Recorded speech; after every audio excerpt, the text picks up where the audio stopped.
नीतीश कुमार के बारे में कहा जाता है कि वो सत्ता में आते हैं समझ में नहीं। नीतीश कुमार के बारे में लालू यादव कहते हैं कि उनके आंत में दांत है। नीतीश कुमार के बारे में कहा जाता है कि वो राजनीति के असली चाणक्य हैं।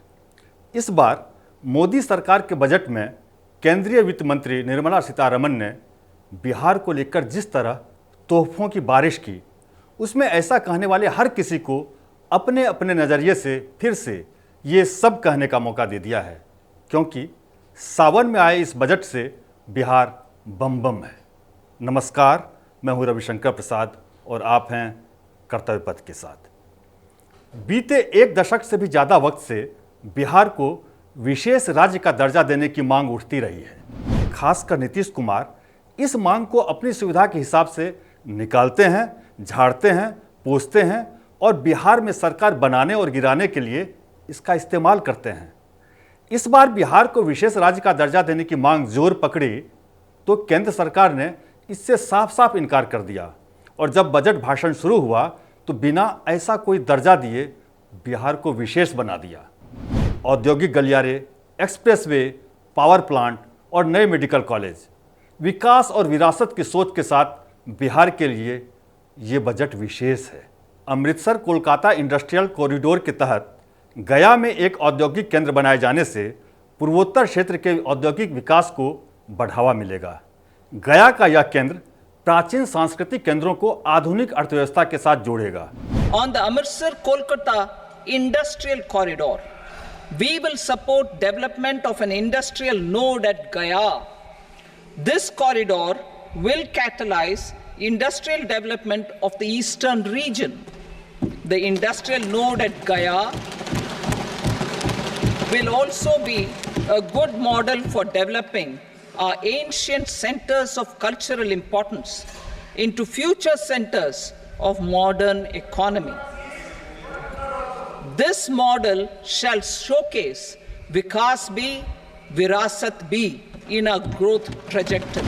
ये ऐलान बिहार में विकास के बयार या बिहार में विकास के बहार की आहट है। वित्त मंत्री ने विष्णुपद मंदिर, महाबोधि मंदिर कॉरिडोर को केंद्र सरकार की तरफ से उसी तरह मदद देने का ऐलान किया जैसे काशी विश्वनाथ टेम्पल कॉरिडोर की मदद की गई थी। ऐसा होने पर बिहार पर्यटन के लिहाज से दुनिया भर के लोगों की पसंदीदा जगह बनेगा। दुनिया भर के हिंदू और बौद्ध श्रद्धालुओं की तरह जैन श्रद्धालुओं को लुभाने के लिए राजगीर और नालंदा को टूरिस्ट सेंटर के रूप में बढ़ावा दिया जाएगा। इस बजट से साफ हो गया कि मोदी सरकार बिहार को विशेष राज्य की तरह विकसित करेगी। बजट में पूर्वोदय योजना से निकलने वाली ध्वनि यही कहती है, क्योंकि इस योजना के जरिए झारखंड, पश्चिम बंगाल, ओडिशा के साथ साथ आंध्र प्रदेश और बिहार को साधा गया है और यह तय करने की कोशिश है कि अंधेरे और लालटेन युग की पहचान वाले बिहार में रोशनी की कमी कभी न हो। तभी तो बिहार में 21,400 करोड़ रुपए की लागत से विद्युत परियोजनाएं शुरू करने का ऐलान हुआ, जिनमें भागलपुर के पीरपैंती में 2400 मेगावाट के एक नए संयंत्र की स्थापना शामिल है। Projects including setting up of a new 2,400 megawatt power plant at Pir-Painti will be taken up at a cost of 21,400 crore rupees. Budget भाषण शुरू हुआ तो ऐसा लगा मानो वित्त मंत्री ने बिहार के लिए खजाना खोल दिया। ऐलानों की बारिश हुई तो निर्मला के पिटारा से राज्य में सड़कों का जाल बिछाने के लिए 26,000 करोड़ रुपए का ऐलान किया। इनमें पटना पूर्णिया एक्सप्रेसवे, वैशाली बोधगया एक्सप्रेसवे और बक्सर भागलपुर एक्सप्रेसवे यानी 3 नए एक्सप्रेसवे बनेंगे और चौथा 2 लेन ब्रिज का भी तोहफा मिला। 24,000 करोड़ रुपए की लागत से 2 लेन ब्रिज बक्सर में बनेगा। We will also support development of road connectivity projects, namely 1. Patna Purnia Expressway, 2. Buxar Bhagalpur Expressway, 3. Bodh Gaya, Rajgir, Vaishali and Darbhanga spurs, and 4. Additional 2-lane bridge over River Ganga at Buxar at a total cost of 26,000 crore rupees. Expressway की लंबाई करीब 1900 kilometre होगी, जो 21 जिलों के बीच connectivity बेहतर करेगी। बात यहीं खत्म नहीं हुई, नए मेडिकल कॉलेज और हवाई अड्डे बनाने का भी ऐलान हुआ। New airports, medical colleges and sports infrastructure in Bihar will be constructed. An additional allocation to support capital investments will be provided. The requests of Bihar government for external assistance from multilateral development banks will be expedited. सावन की आहट आते ही बिहार का बड़ा हिस्सा बाढ़ की चपेट में आ जाता है। बिहार को बाढ़ से बचाने के लिए केंद्र सरकार ने 11,500 करोड़ रुपए देने का ऐलान किया।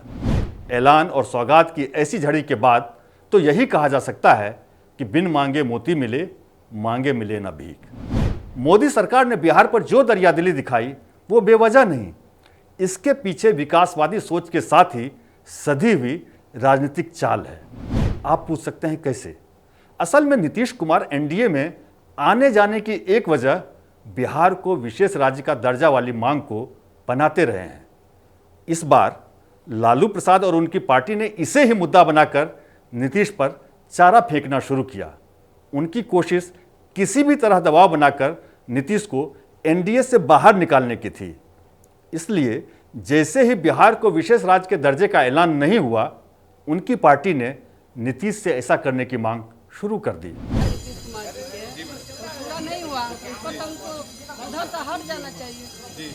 चूंकि बिना दर्जा दिए भी बिहार के लिए केंद्रीय बजट विशेष जैसा रहा, इसलिए उनकी आवाज में वो ताकत, वो शोर, वो तंज और वो मनुहार नहीं सुनाई पड़ी जिसकी तैयारी की गई थी।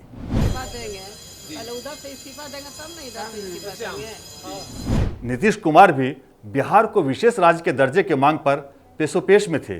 ये जानने के बावजूद कि तकनीकी तौर पर उनकी मांग नहीं मानी जा सकती, वो इसे मुद्दा बनाकर छोड़ने की स्थिति में अब नहीं थे। बीजेपी के साथ रहने से बिहार में उनका जलवा जलाल दिखता है, जिसे अब वो इस उम्र और राजनीति के इस पड़ाव पर नहीं छोड़ सकते। इसलिए सार्वजनिक मंचों से भी कई बार वो विशेष राज्य जैसा कुछ पाने की मनुहार केंद्र सरकार से करते रहे। अभी देर करेंगे तो हम तो एगो मूवमेंट शुरू करने वाले हैं कि बिहार को विशेष राज्य का दर्जा मिले। अब पत्रकार मित्र, आप सब लोगों से अनुरोध है कि मेरी एक बात बोल दीजिए कि हमने मांग किया है कि बिहार को विशेष राज्य का दर्जा मिलना चाहिए। प्रधानमंत्री मोदी ने बजट के जरिए विशेष चाल से नीतीश कुमार की मुराद पूरी कर दी और विपक्ष की बोलती भी बंद कर दी। सावन में आए इस बजट से नीतीश कुमार के साथ ही गया के सांसद जीतन राम मांझी भी बम बम हो गए हैं, क्योंकि निर्मला के हलवा का स्वाद देश के दूसरे हिस्से के लोग जैसा ही बताएं, बिहार के लिए तो मीठा ही मीठा है। जिस बजट से देश के विकास की जगह विपक्ष को अपनी सियासी चमक मिलने की उम्मीद थी, उसे तो पलीता लग चुका है। प्रधानमंत्री नरेंद्र मोदी ने यह दिखा दिया कि गठबंधन वाली सरकार को चलाने में उन्हें कमजोर मानने वालों को आने वाले दिनों में इसी तरह झटके पर झटके लगते रहेंगे। क्या बजट से मोदी ने नीतीश और चंद्रबाबू को अलग करने का मंसूबा पालने वाले विपक्ष को मात दे दी? आप क्या सोचते हैं? अपनी राय हमें कमेंट बॉक्स में जरूर बताएं और ये वीडियो पसंद आया हो तो इसे लाइक और चैनल को सब्सक्राइब करें।